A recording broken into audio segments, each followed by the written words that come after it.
कल से ही तो सेशन।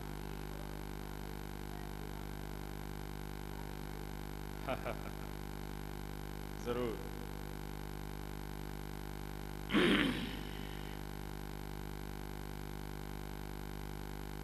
तो हजरात, कोई 31 मिनट हम बातचीत करेंगे इस 1 घंटे में, और 40 मिनट की तक बातचीत करेंगे, और 20 मिनट अगर आप लोग पूछना चाहें तो उसी तरह से सिस्टम हम लोग वो कर देंगे। आप सबका परिचय हो ही गया है, और पर फिर भी बता दें कि ताराचंद जी हैं जो मैथिली साहित्य में रचते बसते हैं, उसको आलोचनात्मक तरीके से देखते हैं, लिखते रहते हैं, तारानंद जी। और विभा रानी हैं जो मुंबई की पहचान से लदी फदी रहती हैं, लेकिन इनमें भोजपुरी भी है, इनमें मैथिली भी है, इनमें अंग्रेज़ी भी है, और इनकी अपनी कहानियों का एक संसार है, थिएटर खूब करती हैं, और बहुत तरह के रेंज पर इनका काम है। और उदय नारायण सिंह जी हैं, काफ़ी इस दुनिया के वरिष्ठ आदमी हैं, बांग्ला, मैथिली, अंग्रेज़ी, ना जाने कितनी भाषाओं से आते जाते रहते हैं, और भाषा विज्ञानी हैं, तो उस नज़र से भी इनकी बात से एक अलग पर्सपेक्टिव मिलेगा। और बहुत गंभीर काम किया है इन्होंने उस पर। और मैं रवीश हूँ, और बात ये थी कि आज का हमारा शीर्षक है कि एक भाषा हुआ करती है। कई बार पढ़ने से लगा कि कहीं ऐसा तो नहीं कि एक भाषा हुआ करती थी, इस लाइन का कहीं ये साउंड इफ़ेक्ट, हर बात का साउंड इफ़ेक्ट होता है, लेकिन ये भाषा है, 4 करोड़ लोग बोलते हैं, और इसकी अपनी एक दुनिया है। बिहार से ही अगर आप पहचान लें, सहरसा है, और दरभंगा, मधुबनी, सीतामढ़ी, भागलपुर, ये वो दुनिया है जो बिहार की एक ख़ास जोग्राफिकल लैंग्वेज, जो भाषाई भौगोलिक स्थिति विचित्र है कि ये सारी भाषाएं एक दूसरी भाषाओं से बहुत नज़दीक से घिरी रहती हैं। 1 किलोमीटर की रेंज के बाद हो सकता है कि कोई भोजपुरी बोलने लगता है और वो 10 करोड़ लोग उसको बोलते हैं। तो ये मैथिली का एक अपना एक संसार है, जिसे एक वक्त था लालू यादव के उदय से पहले तक बिहार के पावर स्ट्रक्चर में मैथिल ब्राह्मण का बड़ा रोल हुआ करता था, और उस पूरी पहचान जो थी एक ब्राह्मणवादी राजनीति की मंडल से पहले, उसमें मैथिल ब्राह्मणों का बड़ा एक उसकी भागीदारी थी। वो पहचाने जाते थे बहुत अलग से, दबंगई के तरीके से, लेकिन भाषा उस तरह से उस पहचान को आगे नहीं ला पाती थी। और कभी भी मैथिल भाषा, जितने मैथिल ब्राह्मणों का पावर में प्रभुत्व था, मैथिल भाषा उस प्रभुत्व से नहीं जानी जाती थी। लेकिन फिर भी वहाँ पर एक बोलने चालने का एक चलन था। एक इंटरेस्टिंग बात यह है कि आप मिथिला पेंटिंग से इस भाषा को जानते हैं, इसकी संस्कृति को जानते हैं, लेकिन बहुत अच्छा है कि आज हम बात करने जा रहे हैं मैथिली के बारे में, इसकी साहित्य की अपनी दुनिया क्या है,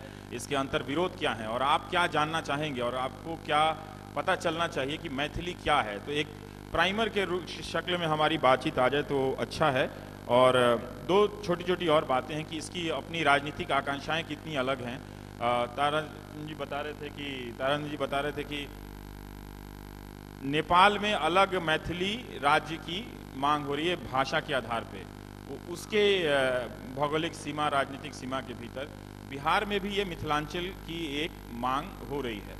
तो ये भी एक है। और एक छोटा सा उदाहरण है सर कि मैं दिल्ली के जब मुख्तलिफ इलाकों में घूमता हूँ तो वहाँ मैथिली दूसरे तरीके से दिल्ली में ज़िंदा है। बदरपुर के एक इलाके में गया तो हज़ारों घरों में मैथिली म्यूज़िक वीडियो लोग देख रहे थे, और एक सज्जन के घर गया तो मैंने पूछा ये क्या देख रहा है, तो उन्होंने कहा ये आजकल का लड़का बिगड़ गया है, मैथिली म्यूज़िक वीडियो देख रहा है।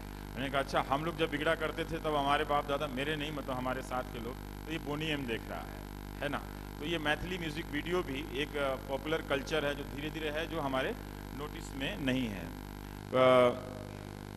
मैं अपना सवाल तारा से ही शुरू करना चाहता हूँ कि हिंदी और अंग्रेज़ी का एक विमर्श, एक दुनिया है, दोनों के वर्सेस की एक दुनिया, हिंदी और अंग्रेज़ी की, और उसका एक ट्रेडिशन है। कंटेंट के स्तर पर है ना, मैथिली क्या है, मतलब साहित्य के हिसाब से। बहुत हम पीछे नहीं जाना चाहते हैं विद्यापति के ज़माने में या राजकमल चौधरी के ज़माने में। आज के ज़माने में कंटेंट के स्तर पर जो मैथिली है वो कितनी मैथिली है, या कितनी हिंदी है, या कितनी अंग्रेजी?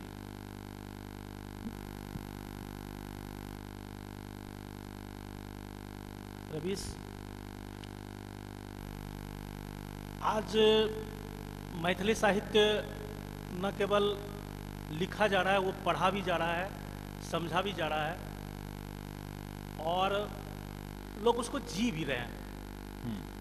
पूरे भारतीय साहित्य में आज के दिन में अगर आपको पूछा जाए कि कोई ऐसा साहित्य बताइए जिसमें भारत का गांव पूरे का पूरा मौजूद है, तो होना ये चाहिए ईमानदारी की बात कि आपको मैथिली साहित्य का नाम लेना चाहिए, जिसमें भारत का गांव पूरा जीता जागता आपको दिखेगा। मैथिली के लोग कितने जीवट के लोग हैं, मैं आपको उसका एक दृष्टांत दूं कि पिछले 22 वर्षों से एक अनोखा प्रयोग मैथिली की दुनिया में हो रहा है। 22 वर्षों से हर एक 3 महीने पर भारत और नेपाल के अलग अलग शहरों में मैथिली के लेखक और उसके कथाकार अपने खर्चे से जुटते हैं, और इसको उन्होंने नाम दिया हुआ है सगर रात दीप जड़े, दिया जले सारी रात। और उसमें कहानियां पढ़ी जाती हैं, कहानियों पे चर्चा होती है, और एक वर्कशॉप है लेखन का। और मैं आपको बताऊं कि ये 3000 कहानियां अभी पिछले 22 वर्षों में उस वर्कशॉप के दौरान डेवलप हुई है। मुझे नहीं पता कि भारतीय भाषाओं में कहीं और भी इस तरह का आयोजन हो रहा है। इसने उत्साह का माहौल कैसा बनाया है कि हमारी भाषा में आज के दिन में जो सबसे वयोवृद्ध लेखक हैं पंडित गोविंद झा, जिन्होंने उम्र के 90 वर्ष पूरे किए हैं, और वो बड़े उत्साह से उस कथा गोष्ठी में जुटते हैं। तो एक बार उन्होंने ये शिकायत की तो लोग उनको बहुत आदर करते हैं, सम्मान करते हैं उनके। लेकिन एक बार वो रूठ गए और उन्होंने ये शिकायत की कि इतने सारे लोग अपनी कहानियां पढ़ते हैं तो उनकी कहानियों पे चर्चा होती है, उसकी आलोचना होती है, कमियां गिनाई जाती है, उनको कुछ सजेशंस दिए जाते हैं। मेरी कहानियों पे अगर चर्चा ना हो तो मैं क्यों पढ़ूं? और मैं आपको बताऊं कि उनकी ये शिकायत एक हद तक जायज़ थी। जब उनकी कहानियों पे चर्चा हुई तो फिर वो भी एक याद रखने वाली बात है कि पंडित गोविंद झा की कमियां कितनी तरह से उभर कर उस बीच में आई। मैथिली साहित्य को अगर आप नहीं जान पा रहे हैं तो ये हम सब लोगों का, हमारा भी और आपका भी दोष है और दुर्भाग्य भी है। हमारा दुर्भाग्य ये कि हम आप तक पहुंच नहीं पा रहे हैं, और आपकी तरफ से शिकायत हमें ये कि आप हमें जानने की कोशिश नहीं कर पा रहे हैं। वो कैसे पहुंचे आप तक? मैथिली से हिंदी में अनुवाद के जरिए, या मैथिली से सीधा अंग्रेजी में अनुवाद के जरिए? दोनों तरीकों से। नेशनल बुक ट्रस्ट जैसी संस्था ने कुछ इस प्रकार के प्रयास किए हैं कि जिसमें मैथिली साहित्य हिंदी और अंग्रेजी में अनुदित होकर हमारे सामने आए हैं। साहित्य अकादमी से भी कुछ किताबें आई हैं। ठीक है, ठीक है। उदय जी, मैं ये जानना चाहता हूँ कि इनकी बातों से ऐसा लगा कि लोग रिविजिट कर रहा है, फिर से लौटने की कोशिश कर रहे हैं अपने मैथिली पे, और जो वर्कशॉप का उन्होंने उदाहरण दिया, सचेत रूप से लिखने की परंपरा कायम की जा रही है। ये लिखने की परंपरा, क्या उससे पहले ये लिखित साहित्य के रूप में नहीं था क्या? स्थिति ऐसी नहीं है। वैसे तो कहा जाता है कि language is a dialect with an army and with a navy. तो मैथिली में कोई आर्मी और नेवी तो कभी था नहीं। लेकिन मैथिली साहित्य की रचना बहुत पहले से होती आ रही है। और आप गौर करें कि जो पहला गद्य साहित्य मैथिली में है, जो कि वर्ण रत्नाकर नाम से प्रसिद्ध है, जिसके ऊपर स्टडी की थी सुनीति कुमार चैटर्जी और बबुआ जी मिश्र ने, एशियाटिक सोसाइटी में उसका मैनस्क्रिप्ट मिला था। तो वो उस समय का लिखा हुआ है, जबकि चौसर लिख रहे थे अंग्रेजी में। तो इसका मतलब यही है कि बहुत पुराना है। और विद्यापति को छोड़ भी दें हम, तो जो कीर्तनिया नाटककार थे हमारे समय में, उमापति थे, नंदीपति थे, वो बहुत पुराने ज़माने के थे। तो 13, 14, 15 सेंचुरी में Maithili was extremely alive. So there is no question of Maithili being written anew. Okay. लेकिन यही है कि 1900 के बाद में जो स्पर्ट आया है, जो एक जोर आया है, वो जोर 1930s में आते आते जब हमारे पास नागार्जुन जैसी प्रतिभा हमारे पास आ गई 1938 1935 के समय से, जो यात्री के नाम से प्रख्यात है मैथिली साहित्य में, तो उस जमाने में बहुत सारे एक साथ बहुत सारे अच्छे कवि रचनाकार हमारे साथ आए और अच्छी पत्रिकाएं निकलने लगी और मैथिली का पठन पाठन विश्वविद्यालय स्तर पर शुरू हो गया। 1919 में कलकत्ता 1919 में यूनिवर्सिटी कलकत्ता में यूनिवर्सिटी, मैथिली लेकिन डिपार्टमेंट खुला था। 1938 के बाद में ही मान लीजिए दूसरे बिहार की यूनिवर्सिटीज में आना शुरू हुआ। तो इसलिए वो एक ज़माना था जबकि एक असेसमेंट का काम शुरू हुआ कि हमने अब तक क्या किया है और हमें आगे क्या करना चाहिए। तो इसलिए एक बीच में एक पीरियड रहा ज़रूर जबकि मैथिली साहित्य का प्रोडक्शन कुछ कम रहा, लेकिन शुरुआत बहुत पहले से है। लेकिन अब बढ़ रहा है क्या? अब कम था, आप ये कह रहे हैं कि अब इस समय स्थिति जो इन्होंने जो डिस्क्राइब किया है, हाँ, उसके अलावे भी छोटी छोटी पत्रिकाएं और पब्लिकेशन हाउसेस बहुत हैं। विशेष तौर पर मैथिली जब से नेपाल में और यहाँ भी एजुकेशन में, खास तौर से मैट्रिकुलेशन एग्जामिनेशन में जब शुरू हो गया है, उसके बाद से काफ़ी जोर पकड़ा। और इसके अलावा FM चैनल्स जो शुरू हुए हैं नेपाल में खासतौर से मैथिली के ऊपर में, तो उससे जैसे वो कह रहे हैं म्यूजिक वीडियो, वैसे FM चैनल से भी काफ़ी लोगों ने 4 करोड़ लोग बोलते हैं, पूरे एक देश की आबादी है और मैथिली का देखिए कैसी कैसी चीज़ें घट रही होती हैं। हमें ये लगता है कि हिंदी मैथिली को पूछ नहीं रही है और अंग्रेज़ी मैथिली को समझ नहीं रही है और हिंदी को नहीं समझ रही है, लेकिन वहाँ एक अलग अपनी एक स्वतंत्र दुनिया कायम है। मैं थोड़ा सा इसके भीतर की दुनिया में जाना चाहता हूँ। विभा, लोग कहते हैं कि एक ब्राह्मणवादी वर्चस्व रहा है। मैं अपने जब मैं मिथिला की शादियों में जाया करता था खाना खाने के लिए तो बहुत मशहूर है कि 100 रसगुल्ले लोग खिलाते थे। बिना 100 रसगुल्ले खाए तो आप किसी मिथिला की शादी से उठ नहीं सकते थे, अपमान हो जाता था उसमें। तो एक वो पूरे खाने पीने का कि अपनी एक शानदार और ज़बरदस्त परंपरा रही है, बिल्कुल पंजाबियत वाली कि छक के खाओ, मतलब जितना खा सकते हो उससे ज़्यादा खाओ। लेकिन फिर भी मैं इसमें ये जानना चाहता हूँ कि मैथिली साहित्य में जो औरत है, उस ब्राह्मणवादी वर्चस्व में जो कहा जाता है कि श्रोत्रिय ब्राह्मण जो है, वाइट ब्राह्मण जिनको, अगर श्वेत ब्राह्मण जिनको कहा जाता है, उनका दबाव है, वो औरत कैसी है? और उससे अलग मैथिली साहित्य में उस ब्राह्मणवादी वर्चस्व से आगे आज की जो औरत उसमें रिप्रेजेंट की जा रही है, वो औरत कैसी है? उसका ट्रांजिशन क्या है, उसके एवोल्यूशन का? देखिए, मैथिली और मिथिला के आपने 2 प्रश्न किए हैं, मेरी जहाँ तक मेरी समझ में आता है कि एक तो मिथिला की स्त्रियों की स्थिति क्या है और मैथिली साहित्य में क्या लिखा जा रहा है स्त्रियों के माध्यम से और या स्त्रियों के बारे में।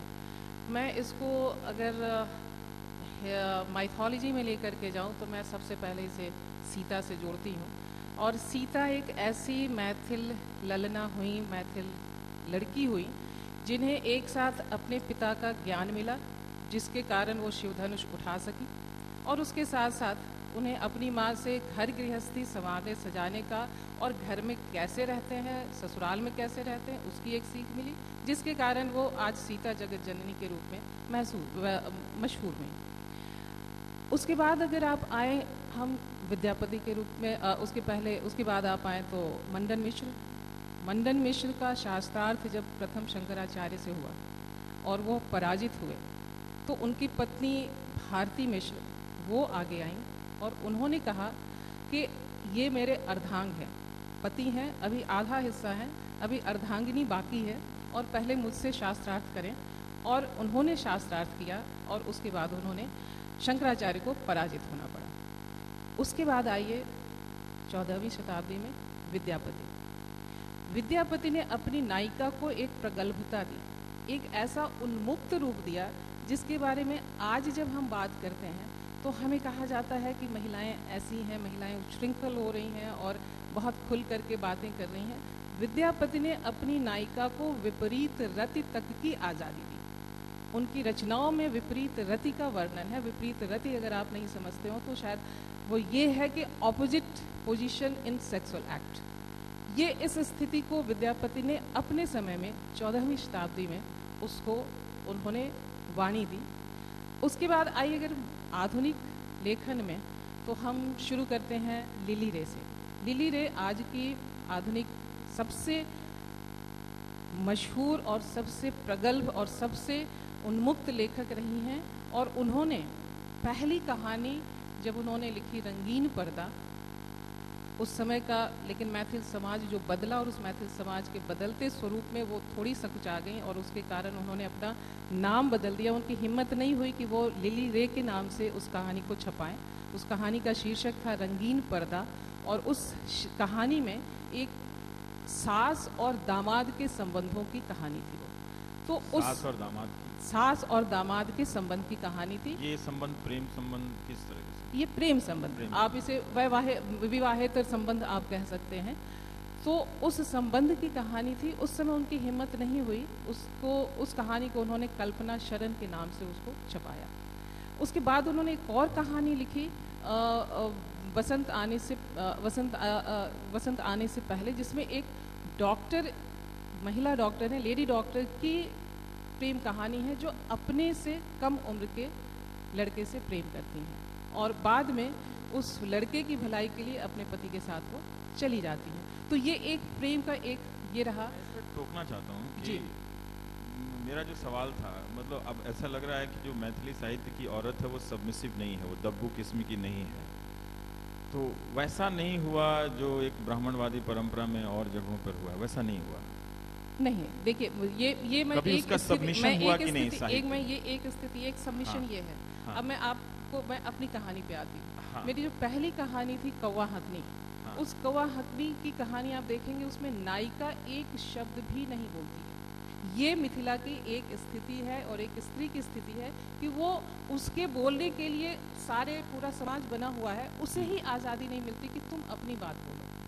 और ये मैंने कहा कि लेखन, और आपने जो मिथिला की स्त्रियों की स्थिति पूछी थी वो स्थिति है।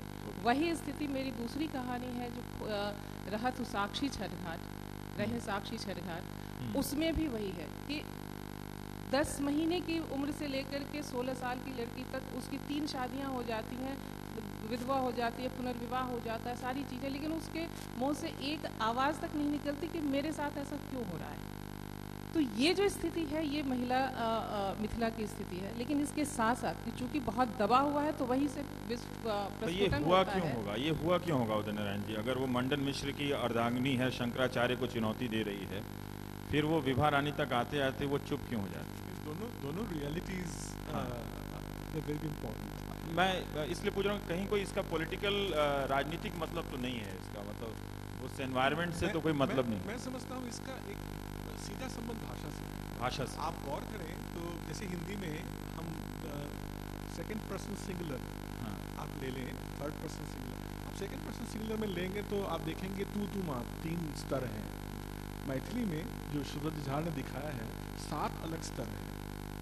There is completely non speech, जिसके बारे में उन्होंने हिंट किया है, जो कि कुछ संबंध ऐसे हैं, आत्मीय संबंध ऐसे हैं जो कि बोलना बंद है, इसके बीच में बोल नहीं सकते आप। You speak through a passive. जरूरी नहीं है कि वो दब्बू है या नहीं, ये जरूरी नहीं। ये एक स्तर है, what's called social linguistic stages हैं, जो कि बहुत अजीब सा है। और मैथिली में इसका खास ग्रामेटिकल एक कारण भी है। ये लैंग्वेज का लेवल भी ऐसा है, या पोलाइटनेस का लेवल ऐसा है कि पोलाइट, यू एक्सट्रीम पोलाइट जब हो जाते हैं लोग, then you are not suppose to speak to the other person, you speak to someone. अभी आ रहा हूँ, क्योंकि इसी कॉन्टेक्स्ट में इंटरेस्टिंग बात आपने कही, मैं ये जानना चाह रहा था विभा जी कि भोजपुरी में, चूँकि आप थोड़ी बहुत भोजपुरी में हैं, भोजपुरी साहित्य या हिंदी साहित्य की जो औरत है उसके प्रति ज़्यादा मैं जानकारी नहीं, पर एक कहीं ना कहीं एक सामंतवादी टोन ज़रूर मिलता है उसके प्रति जो वो लिख रहा है उसके कॉन्टेक्स्ट में। क्या मैं मिथिला की औरतें भी इसकी शिकार हैं क्या? देखिए, अगर सामंतवाद की बात आप कहेंगे तो हाँ। सामंतवाद की शिकार तो स्लैश अगर- पुरुषवाद स्लैश मर्दवाद मैं- वो बिल्कुल हाँ, बिल्कुल बिल्कुल हाँ, मैं उसी पे आ रही हूँ कि अगर जो तथाकथित सामंतवादी जो प्रवृत्ति की बात आप कह रहे हैं, वाद की बात कह रहे हैं, तो उसकी हाँ। शिकार तो अगर हम ये कहें तो जो जिसे हम आजकल माइनॉरिटी हम कह लेते हैं कि वो महिला भी है, वो SC ST भी है, वो मुस्लिम कम्युनिटी भी है, ये सारे के सारे जो है एक तथाकथित वाद के शिकार हैं। और नतीजा ये हो रहा है कि जब वो अपना मुंह खोलने की कोशिश करते हैं तो उन्हें लगता है कि ये उनके दखलंदाज, उनके क्षेत्र में सेंध लग रही है और वहाँ वो उनकी तिलमिलाहट बढ़ती है। मेरा ये कहना है कि ये सारे कॉम जिसमें महिलाएं भी शामिल, महिला लेखन को या महिलाओं को उनकी स्थिति पे आप छोड़ दीजिए, वो अपनी नियति वो स्वयं तय करेंगी, अपना लेख वो अपना भाग्य वो स्वयं लिखेंगे। तो अब तक आप देख रहे हैं कि हम लोग कर ये रहे हैं कि चूंकि एक उस औरतों की छवि के बहाने जो मैथिली साहित्य है उसकी अपनी पूरी दुनिया के परतों के बारे में हल्का हल्का खुल रहा है और आप ये जान पा रहे हैं कि वो दुनिया क्या है और उसका जो कॉस्मोपॉलिटनिज्म है मैथिली का, वो हो सकता है कि शायद हिंदी से अलग नहीं है और शायद हिंदी से कहीं ज़्यादा बड़ा है और बेहतर है, ज़्यादा खुला है और बिल्कुल अंग्रेज़ी के आसपास है कि सास और दामाद के बीच की अगर एक प्रेम कथा, वो साल कौन सा आप होगा? अगर नागार्जुन को ले लें, हाँ। यात्री जी, उनकी कथा में तो इंसेस्ट के बारे में भी है, इंसेस्ट भी है उसमें। तो इसलिए ये this is not something which is हाँ, नया नहीं है पर जानने वालों के लिए ये नई बात है। ये हिंदी में है क्या ऐसा? जिस वक्त मैथिली में ये सारे पात्र उभर कर आ रहे थे, हिंदी में था क्या? ये कहना मुश्किल है। ठीक है तानंद जी, मैं ये जानना चाहता हूँ कि मैथिली अपने उस भौगोलिक प्रदेश में हर भाषा एक बड़े स्तर पर देखिए तो एक डोमिनेंट भाषा होती है, ठीक है, वज्जिका है, अंगिका है, कई तरह की मैथिलियाँ हैं, सिर्फ मैथिली नहीं है। उसमें जो मुस्लिम आबादी है उसको बोलने का तरीका अलग है, जो दलितों की मैथिली है मुझे उसके बारे में ज़रा भी अंदाज़ा नहीं है। इसके हवाले से बताइए कि ये स्थिति क्या है, क्या व्याकरण की दीवार वहाँ उसी तरह से टूट रही है जैसे हिंदी और अंग्रेज़ी में अब टूट रही है, और इसका फॉर्म एक दूसरे से कितना अलग है और कैसे बदल रहा है? मैं आपको बताऊं रवीश कि ब्राह्मणवाद के बारे में हाँ, जो बुरा से बुरा सोचा जा सकता है, ब्राह्मणवाद क्या कर सकता है अंततः, ये अगर आपको देखना हो तो आप मिथिला के समाज को देखिए और साहित्य को, और मैथिली का साहित्य जो आपके पास तक पहुंच रहा है, जिसे दुनिया देख और समझ पा रही है, वो प्रतिरोध का साहित्य है पूरा का पूरा। घर में वो ब्राह्मणवाद से लड़ रहा है। ब्राह्मणवाद क्या है, मैं मिथिला के ब्राह्मणवाद के बारे में मैं थोड़ी सी बात बताऊं कि पूरी दुनिया में आप देखते हैं कि जैसे वर्ण व्यवस्था पूरे भारत का यथार्थ है, और आप जानते हैं कि अस्पृश्यता एक अनटचेबिलिटी, हाँ वो है, वो सच्चाई रही है भारतीय समाज की। उसको दूर करने के लिए बहुत सारे प्रयास करने पड़े हैं।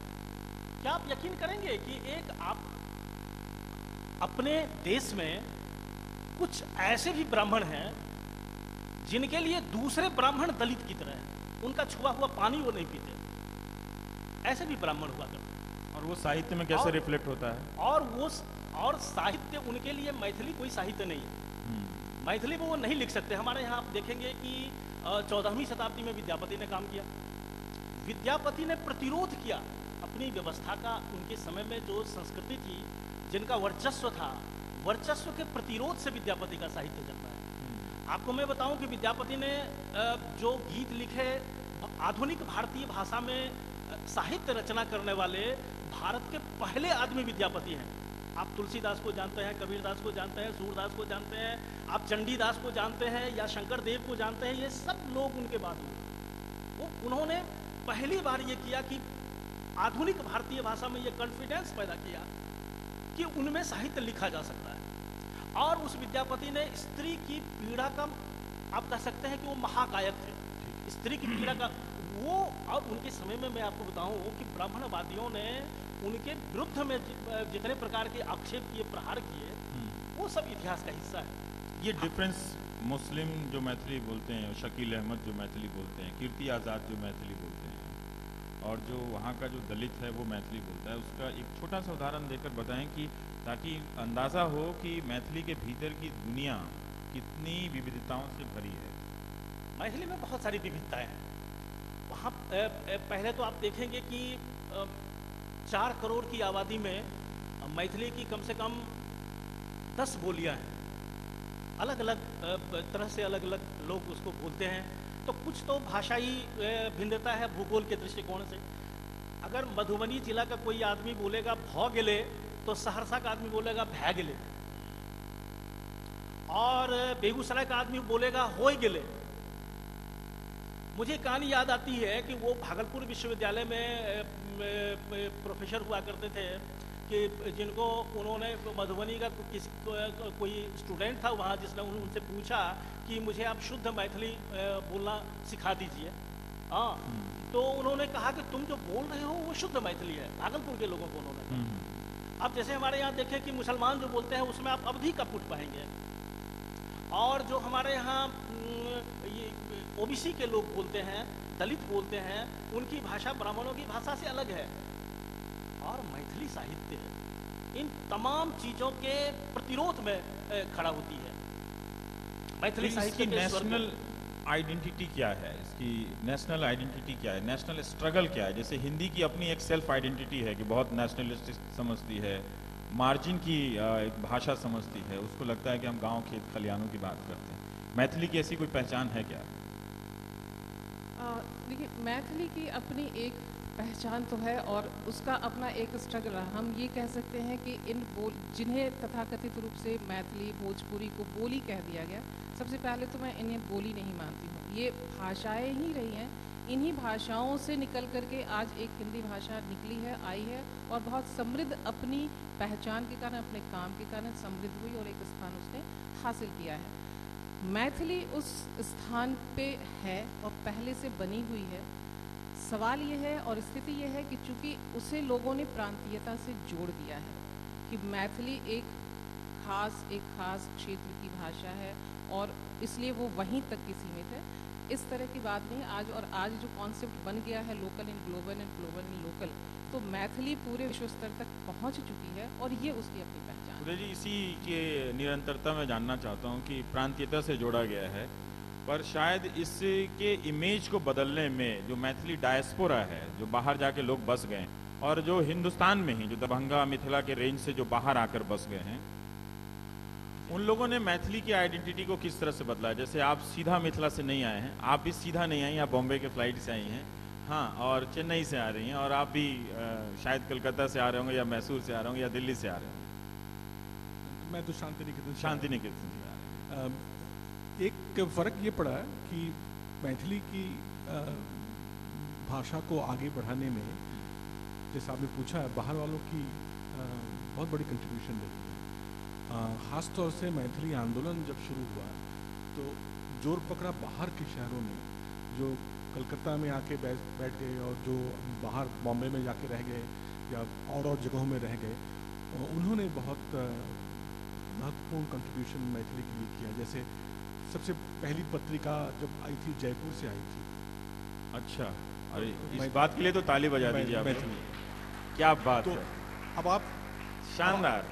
इसका आप थोड़ा विस्तार से ही बता दीजिए ताकि जो जयपुर के लोग हैं इस गर्व के साथ लौट सकें। हम लोग मूल प्रश्न से हट जाएंगे। हाँ, फिर भी समस्या ये है कि ये जो 1904 में वो पत्रिका आई थी। अच्छा। तो ये जिस समय से हम लोग देख रहे हैं कि मैथिली के लिए जो कुछ करने वाले हैं, जो बाहर इस समय जो हो रहा है, जो विदेश में जाके बैठ गए हैं, जो वहाँ बस गए हैं, जो वो इंटरनेट के ज़रिए, ईज़ाइन के ज़रिए, बहुत अलग अलग तरीक़ों से मैथिली साहित्य के साथ अपने को जोड़ते हैं।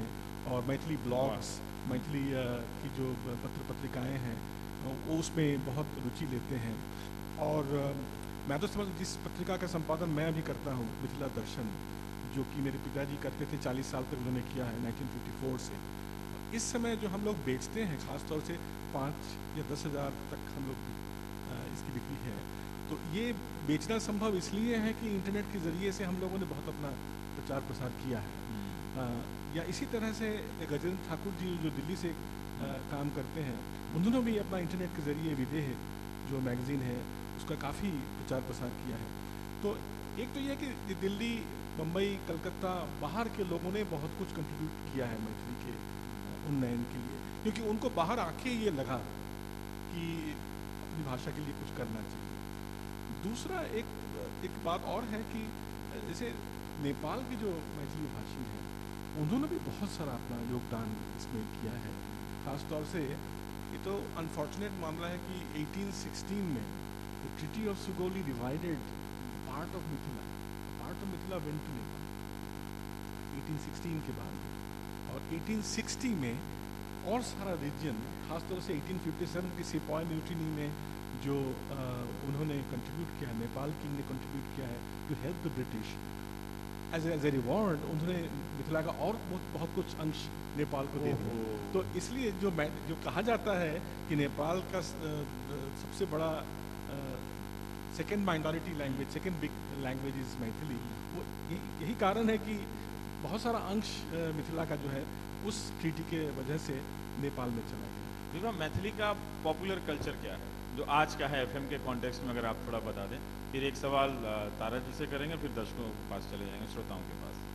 देखिए, मैथिली का सबसे अच्छा पॉपुलर कल्चर तो ये है कि दही चूड़ा खाइए और सराय सराय रहिए। दही चूड़ा बहुत मन को और दिमाग को शीतलता देने वाला खाना होता है, जो भोजपुरी में वैसे आपके यहाँ मैं पिछली बार दरभंगा गया था तो दही चूड़े की कोई दुकान नहीं मिली, सब चाउमीन बेच रहे थे और छोला भटूरे बेच रहे थे वहाँ पे। ये बदलता कल्चर है। मैं दिल्ली में अब जाती हूँ तो मुझे कुलचे छोले नहीं मिलते हैं, वहाँ छोले भटूरे मिलते हैं। लोग कहते थे कि आप मिथिला की दही हथेली पे लेकर चल सकते हैं, जी, कहते थे कि नहीं?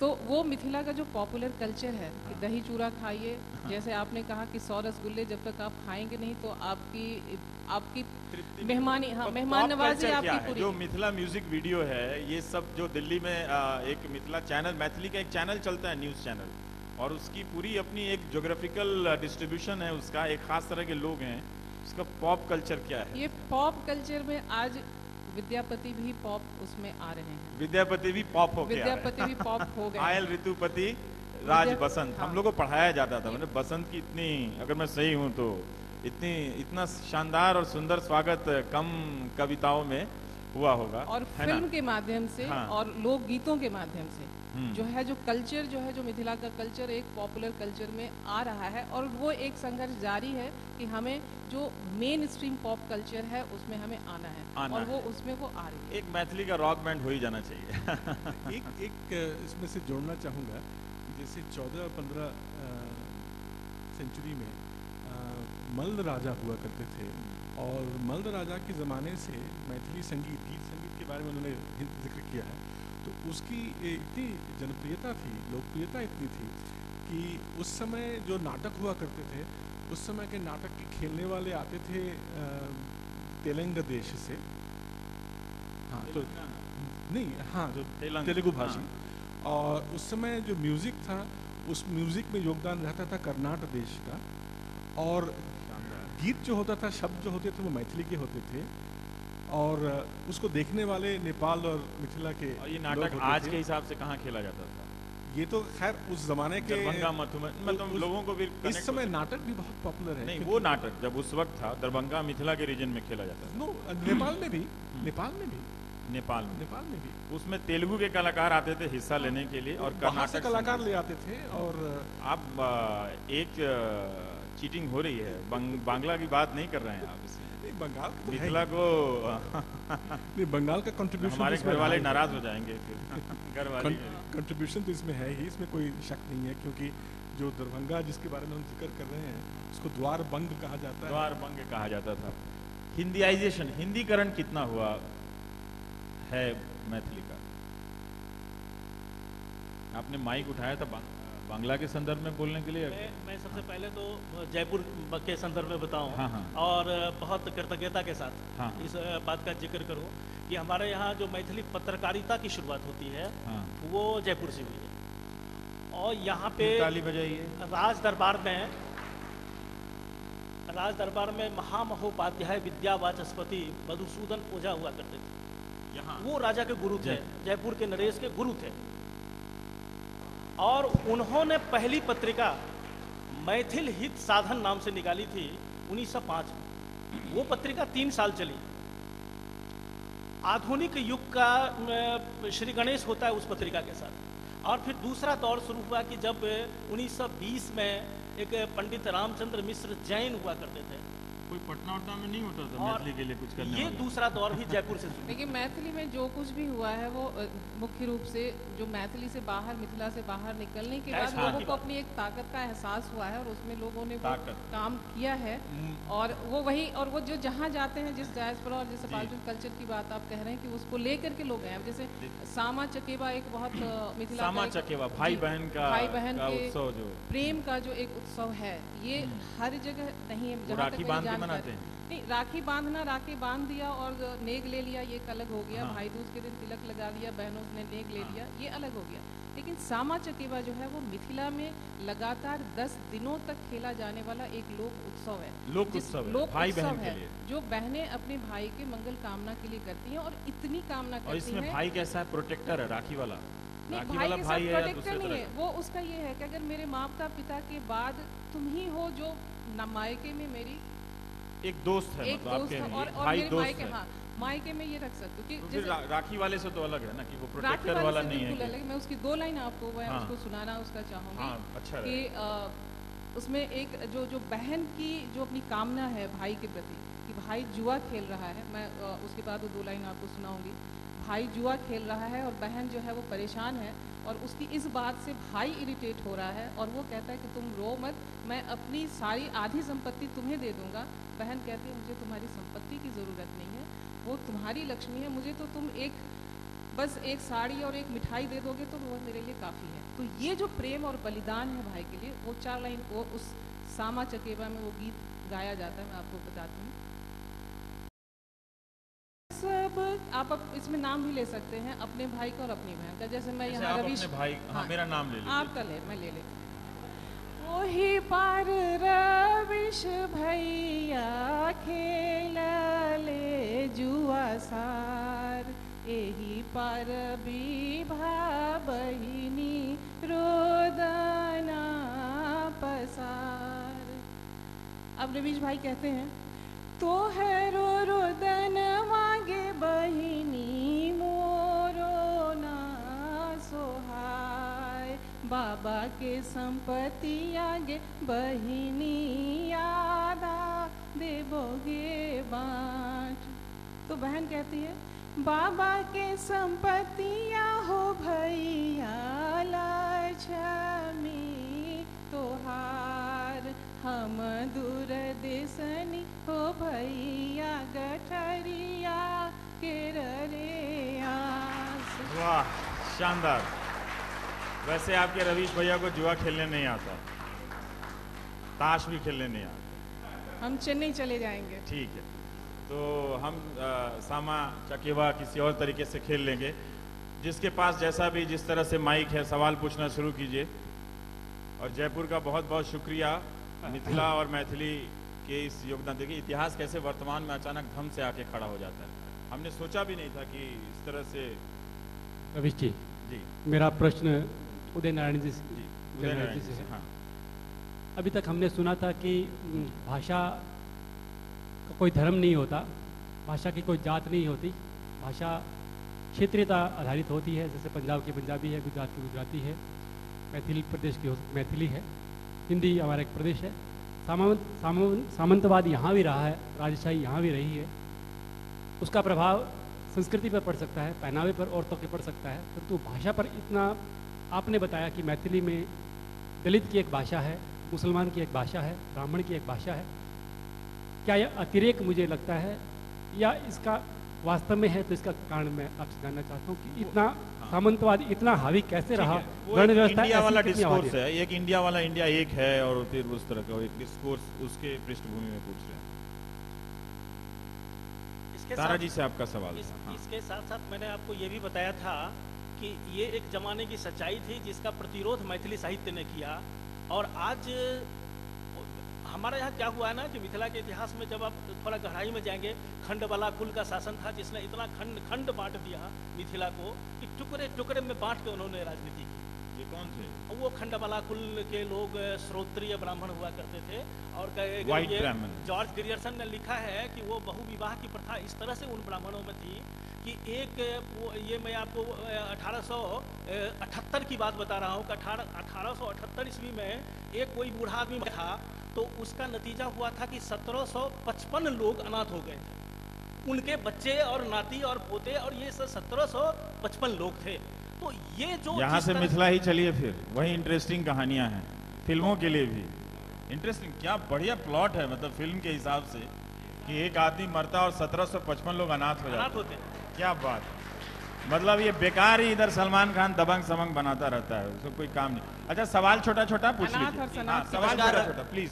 इतने सारे नमस्कार हाथ- रवि जी। हाँ, मेरा सवाल आपसे ही है। आपने इससे? भी- आपसे ही है। मेरे से जी। नहीं, मैं तो मॉडरेटर हूँ, मुझसे नहीं, अभी नहीं। अच्छा, तारा जी से मैं हाँ। पूछना चाहूंगा। नहीं नहीं, अब अभी मैं भोजपुरी से हिंदी होते हुए आया हूँ यहाँ पे, अभी छोड़ दो। नहीं, सवाल- तारा जी से मैं वही सवाल पूछना ठीक है, चाहूंगा तारानी से पूछ। कि आपने अभी मिथिला के साहित्य की बात की, लेकिन मिथिला के साथ साथ जो हिंदी भाषी जितने भी राज्य हैं उनकी जो भाषा है, उसकी जो सामाजिक स्थिति है, चाहे वो मिथिला को ले लें या भोजपुरी को ले लें, वो आपको नहीं लगता कि देश की ग्लोबलाइजेशन के साथ वो पीछे छूट रही है? साहित्य में मौजूद है, हमारे घर में मौजूद है, लेकिन जो उसका एक भविष्य है वो कहीं पीछा छूटता जा रहा है। इसका सवाल आप दें तो ज्यादा अच्छा है कि ये चूंकि मसला आपने उठाया था, छूट रहा है क्या, या टेक्नोलॉजी ने उसको ज्यादा ग्लोबल होने में?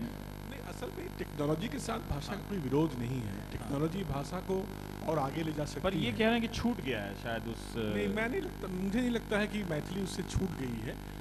क्योंकि ये ज़रूर है कि मैथिली में फिल्म नहीं बनी है, टेलीविज़न में मैथिली थोड़ा पीछे है, लेकिन क्योंकि मेरी कहानी पर हम लोगों ने पहली सीरियल बनाई है मैथिली की, जो कि इतनी जनप्रिय रहा। और अच्छा, ये कब बनाया आपने? डीडी साल? बिहार, ये 4-5 साल पहले, 4-5 साल। और डीडी बिहार में प्राइम टाइम में वो आया, इतना ज़्यादा रेवेन्यू उसने दिया, डीडी वालों ने कहा कि इतना रेवेन्यू डीडी बिहार में कभी आज तक आया ही नहीं। नहीं, वो तो प्राइम इसलिए- टाइम की वजह से आया हाँ, होगा। ये रवीश, मैं इसमें थोड़ा सा और जोड़ना चाहूँगी कि आपने जो एक सवाल उठाया कि क्या भाषा पीछे छूट रही है, मैं ये कहूँगी कि इसमें ये पूरी की पूरी जिम्मेदारी लेखकों और रंगकर्मियों और संस्कृति कर्मियों को ही क्यों दे दी जाती है? अगर हमारा काम है लिखना, आपका काम है, जो पाठक हैं उनका, श्रोता है उनका काम है उसे पढ़ना और आगे बढ़ाना। अगर वो नहीं होगा तो निश्चित रूप से लगेगा कि भाषा कहीं ना कहीं नहीं, तभी विभा जी, मैंने वो बदरपुर का उदाहरण दिया कि जहाँ जी। घर घर में मैथिली म्यूजिक वीडियो या गाने अपने आप चल रहे हैं उसके तरह तरह के फॉर्म में, और उन लोगों ने वो, चूंकि वो पूरा इलीगल कॉलोनी है, तो विद्यापति के ही एक समकक्ष और कवि हुए थे, मैं नाम भूल रहा हूँ उनका, सहरसा के लोग थे, उन लोगों ने वो अपनी ज़मीन पैसे से खरीदी, लीगल तरीके से उनकी वहाँ मूर्ति बनाई और वहाँ पे कीर्तन वगैरह करते हैं सारे मैथिली में, बदरपुर में ही है। तो एक तरह से आप देखिए कि वहाँ का पॉपुलर कल्चर, जो अब वो आदमी वहाँ लौट नहीं सकता है, जो भारत के भीतर मैथिली का डायस्पोरा है, वो अपने पॉपुलर फोक आइडेंटिटी को कैसे उठा के यहाँ लाता है, दिल्ली में स्थापित करता है और यहाँ एक मिथिला के रूप में बस जाता है। इसलिए ज़मीन मैथिली नहीं होती है, ज़मीन हिंदी नहीं होती है, लोग अपने साथ हिंदी और अंग्रेजी को लेकर ढोते रहते हैं। बड़ी मन बात की कर दी ज़मीन क्या? है। ताली बजा दीजिए फिर, ठीक है। सवाल।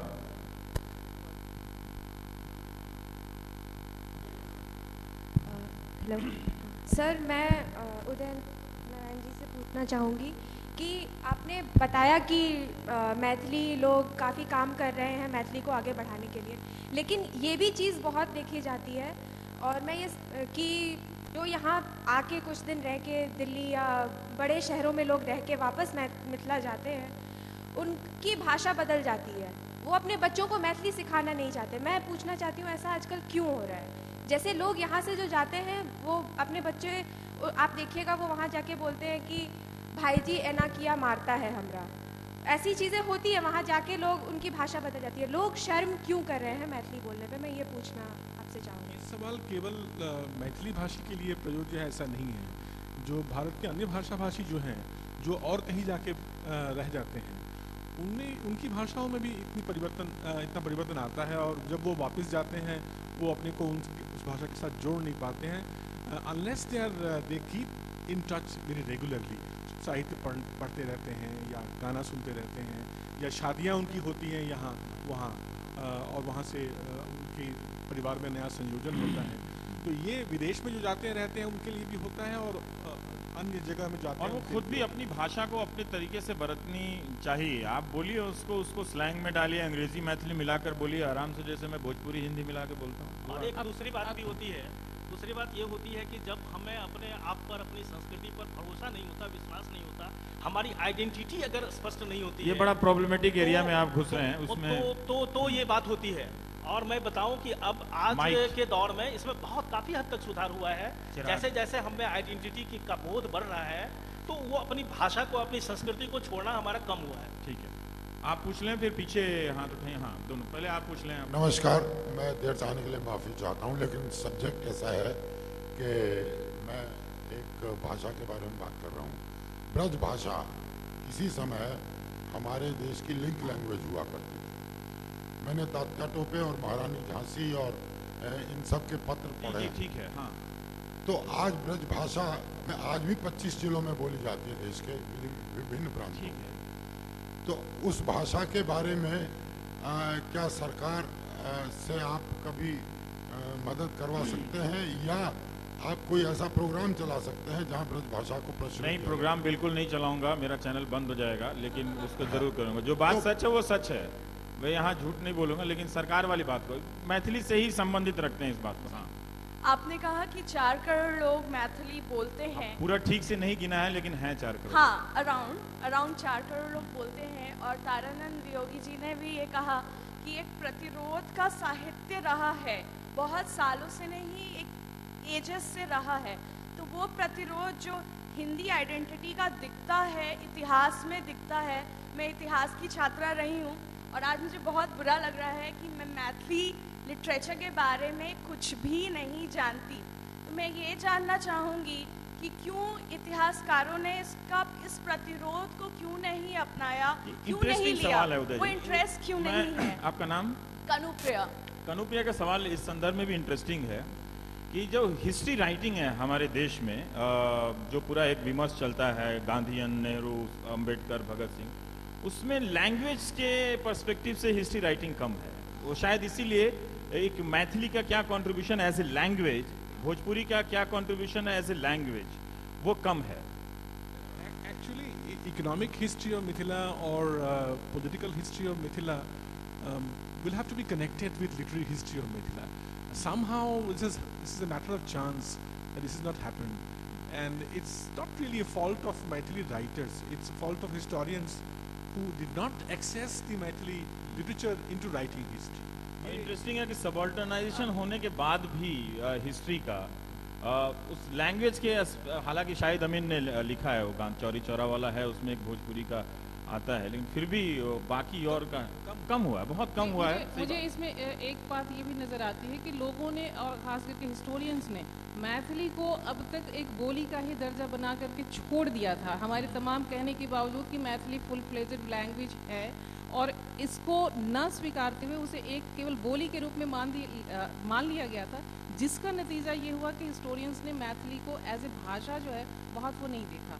लेकिन जहाँ प्रतिरोध के स्वर की बात आप जो तारानंद जी ने कही थी, या जो आप कह रहे हैं कि नहीं मिल रहा है, तो उसके लिए तो जिस प्रतिरोध की बात आप करें, तो उस साहित्य में आपको जाना होगा। आप जाएं और आप देखें, विद्यापति से लेकर के, सीता से लेकर के आज तक, विभा रानी तक, उस लिटरेचर में आप जाएं। गुडी गुडी पिक्चर हम प्रेजेंट कर रहे हैं कि मैथिली प्रतिरोध की भाषा है, मतलब उसका कोई और दूसरा एस्पेक्ट भी होगा, कोई दूसरा एस्पेक्ट भी होगा उस भाषा है एस्पेक्ट।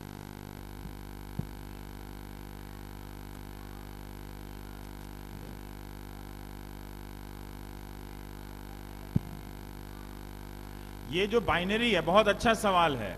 हमेशा ना ये इंग्लिश वर्सेस हिंदी देखते हैं, कभी मैथिली वर्सेस इंग्लिश नहीं देखते, कभी बांग्ला वर्सेस हिंदी नहीं देखते, अंग्रेजी नहीं देखते। अब पता ही नहीं कि मराठी वर्सेस अंग्रेजी है कि नहीं है। मतलब इस नॉर्थ इंडिया में रह के हिंदी वर्सेस भारतीय भाषाएं जो है कर दी गई हैं। हिंदी वर्सेस वो मराठी जरूर किया गया, पर मराठी वर्सेस अंग्रेजी या बांग्ला वर्सेस, बंगाल को देखिए अपने मस्त है, अपनी दुनिया में उनका अपना डायस्पोरा है, सब चीज है। सुनील गंगोपाध्याय को मैंने देखा है कि शांति निकेतन, मैं भी वहां रहता हूँ शांति निकेतन में से, तो पड़ोस का जो घर है मेरे घर के बगल में सुनील गंगोपाध्याय का, अब तो वो नहीं है, तो बाकायदा वो उनकी इतनी आर्थिक शक्ति है कि वो एक घर बना कर रखे थे, तालाब के साथ बत्तख पाल कर रखा था कि उसमें जाकर वो दशहरा के समय विशेषांक होता था, वो लिखा करते थे। तो वो शायद हमारा डायस्पोरा अब दे रहा है, 5000 पत्रिकाएं बिक रही हैं, तो देखते हैं आगे आने वाले दिनों में वो क्या करता है। जी मैडम।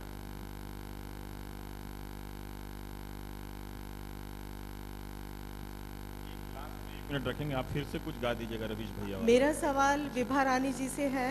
मेरी उत्सुकता ये है, मैं खुद साहित्य की विद्यार्थी रही हूँ, अभी भी साहित्य से संपर्क में हूँ, जुड़ाव है, कि मैथिली साहित्य के बारे में आपने जो जानकारी दी आप लोगों ने बहुत बढ़िया दी।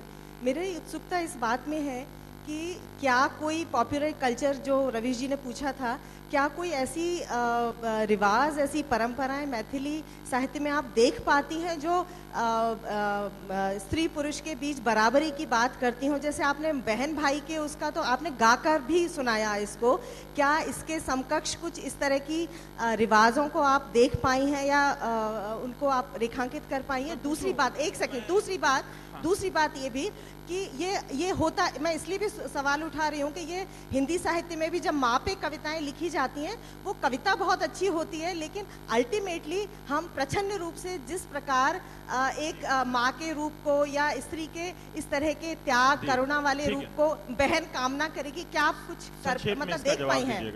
संक्षेप में इसका जवाब दो। मैं एक सवाल पूछूंगा आपसे और फिर आप एक गाना गा दीजिएगा। मैं इसमें आपको सिर्फ ये बता कि जो जिस रीति रिवाज और उसकी और बराबरी की बात आप करें, मैं आपको सिर्फ अपने यहाँ की शादी के 2 उदाहरण दूंगी कि हमारे यहाँ एक शादी में होता है कि धान का जो भुना हुआ धान होता है, जिसे लावा कहते हैं, उसे बिखेरा जाता है मंडप में, और जब वो होता है तो आमतौर पर माना जाता है कि पत्नी या लड़की जो है वो पुरुष के पीछे रहती है, लेकिन इस रस्म में सबसे पहले जो है वो लड़की को आगे किया जाता है और लड़का उसके पीछे से आकर के और वो लावा छिड़ियाता है, मतलब बंगाल की तरह, थोड़ा बंगाल की तरह। हाँ, थोड़ा बहुत बंगाल की तरह। दूसरी चीज शादी का ही एक है कि पहली बार जो है वो उसमें आमतौर पे ये होता है कि पत्नियां या लड़की जो है वो अपने जीवन साथी और पुरुष या पति उसके पैर छूती हैं, लेकिन हमारे यहाँ की जो शादी है, उस शादी की इस परंपरा में पहली बार ये होता है कि पुरुष जो है, जो वर है, वो वधू के पैर छूता है। क्या बात है। उदयनारायण जी, संक्षेप में, जब सीता के साथ हुआ, मतलब एक डिस्कोर्स है कि सीता के साथ बड़ी नाइंसाफी हुई, क्या मिथिला ने अपनी बेटी के साथ हुई नाइंसाफी को किसी तरह से रिप्रेजेंट किया है क्या मैथिली में उस दौरान या कभी किसी प्रोसेस में? ये रिप्रेजेंटेशन तो साहित्य, एक्सप्रेशन, हाँ, एक्सप्रेशन और रिप्रेजेंटेशन साहित्य में अवश्य हुआ है। और कई ऐसे लेखक लेखिकाएं हैं जो इनके बारे में, जिनकी कहानियों में या नॉवेल्स में, कविताओं में इसका प्रतिरोध है, इसका जिक्र है, इसका डिस्क्रिप्शन है, और जो खेला जाता है उसमें भी बहुत सारा इसमें इसका साथ मिलता है। आप भी गाते, मैं उनसे कह रहा हूँ गाने के लिए, अगर आप गाते हैं तो आप भी गा सकते हैं। विभागी जी गाएंगे, मगर मैं ये बताना चाहूँगा कि राम के संदर्भ में मिथिला ने राम को कभी माफ नहीं किया, कभी माफ नहीं किया। क्या बात है। और आपको मैं बताऊं कि मिथिला में राम की पूजा नहीं होती है, राम को भगवान नहीं मानते। और मिथिला में ये 19वीं शताब्दी में आके रामायण लिखी गई। रामायण की जो पहली किताब है, हाँ। हमारे यहाँ चंदा झा को आधुनिक साहित्य का प्रवर्तक माना जाता है।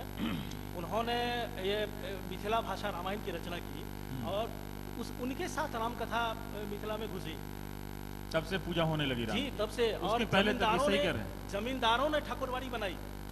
बीच में ये राम की पूजा की कोई परंपरा नहीं मिलती। और आपको मैं बताऊं कि सीता के साथ राम ने जो बर्ताव किया उसको मिथिला ने कभी माफ नहीं किया। इतना ही नहीं, उस दिन को मिथिला मशूब समझा जाता है। मिथिला में हाँ। सीता का विवाह जिस दिन हुआ, विवाह पंचमी को, उस दिन कोई मैथिल अपनी बेटी की शादी नहीं करता। बहुत दिनों तक हमारे बिहार में सर्दियों में शादी नहीं होती थी, इसको अब शकुन मानते थे। हमारी बहन की शादी होने वाले थे, मत करो ये सर्दी के समय पर। हम तो क्या हुआ भाई, इसी सर्दी में कर लो, अच्छा है, बारात में गर्मी में कितनी कष्ट होता है। तो लोगों ने कहा नहीं, ये सीता की शादी हुई थी। मैंने कहा तो मत ही करो भाई, फिर छोड़ो। करीब 400 ऐसे लोकगीत हैं हाँ। जहाँ की इसका जिक्र है, इस बात का जिक्र है कि सीता के साथ जो अन्याय हुआ है। 400 लोकगीत हैं। चलिए, एक अच्छा प्राइमर ये कार्यक्रम बनता जा रहा है कि जिसमें आइडिया हुआ। विभा जी, कुछ ऐसा गाइए कि ये झूम जाएं और ये फिर ताली भी बजा दें, फिर हम धीरे धीरे उठ के चले भी जाएं उस वो कौन सा लॉन है, मैं बजा दूंगी। लेकिन इसके साथ ही मैं इस पे और जोड़ना चाहूंगी कि ब्रजकिशोर वर्मा मणिपद्म, उनका उपन्यास है लवहरी कुशहरी, जिसमें उन्होंने लव और कुश के बारे में लिखा है। और उसमें उन्होंने बताया है कि पहली बार मैंने पढ़ा कि सीता को राम से अधिक शक्तिशाली बताया गया था और पूरे शस्त्र शास्त्रों के साथ उन्हें अधिक शक्तिशाली बताया गया था। ये आप सबका बहुत बहुत शुक्रिया। विभा जी, क्या ये गाना आप सुन लें? सवाल तो बहुत रहेंगे, नहीं तो फिर अगले साल मैथिली पे कुछ होगा नहीं। ऐसी बात नहीं है, होना है अगले साल भी। तो इसी के साथ आप सबका बहुत बहुत शुक्रिया। आप सब ने जो सवाल पूछे, जो अधूरा रह गया, अब आप ऐसे मुस्कुराएंगी तो फिर पूछना ही पड़ेगा। आप पूछ लीजिए फिर।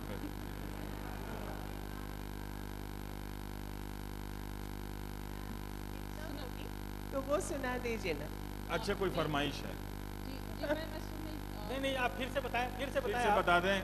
मैं एक कह रही थी, बहुत सारे लोकगीतों में गांधी बाबा को निवेदित या राष्ट्रीय, किसी भी राष्ट्रीय चेतना से संबंधित गीत होते हैं। तो गांधी बाबा को निवेदित बहुत ह्यूमरस गीत भी हैं कई भाषाओं में। अगर आप सुनाया करती है भोजपुरी में, अभी याद नहीं है, गांधी जी पे अठन्नी चरन्नी से मिला, और उसमें वो सारे दुख गांधी बाबा से कहती हैं स्त्रियां। कुछ ऐसा है तो, अगर नहीं भी है तो सुनाते चलें। आप सबका बहुत बहुत शुक्रिया। अब लास्ट में समापन इन्हीं के गाने से हो जाएगा। Thank you. मैं तो विद्यापति को सुनाने की सोच रही थी, लेकिन अभी आप कह वही सुना दीजिए फिर। ठीक है। वो विद्यापति का एक बहुत, हाँ बस मैं उसको बता देती हूँ। मैं 2 लाइन उसकी गाऊंगी, ज़्यादा नहीं। कि विद्यापति ने समाज की तरफ किस तरीके से ध्यान रखा था कि हमारे यहाँ बेमेल विवाह की भी प्रथा थी कि बहुत 55 साल का पुरुष है और 5 साल की लड़की है, वो तो होता ही था। ये भी होता था कि 32 साल की युवती है और उसकी शादी 7 साल के बच्चे से हो गई है। और उस पे विद्यापति का गीत है, जो मैं 2-4 लाइन उसकी सुनाती हूँ। पिया मोर बालक हम तरुणी गे,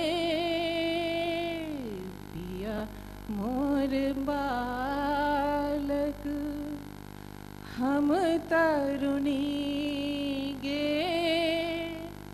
कौन तप चुकला हो भेलौ जननी गे, पिया मोर बालक। और तंग आकर के वो अपने पिता से कहती है, उस गांव के लोगों से कहती है, बाट रे बटोही आके तू हो मोरा भाई हो, बाट रे बटोही आके तू हो मोरा भाई हो, हमरो समाद नैहर ले जाओ, हमरो समाद नैहर ले जाओ। कही हम बाबूजी से कि नथु धेनु गाए हो, कही हम बाबूजी से कि नथु धेनु गाए हो, दूधवा पियाई के पोसता जमाए हो, पिया मोर बालक हम तरुणी गे, कौन तप चुकला हो भेल जननी गे, पिया मोर बालक।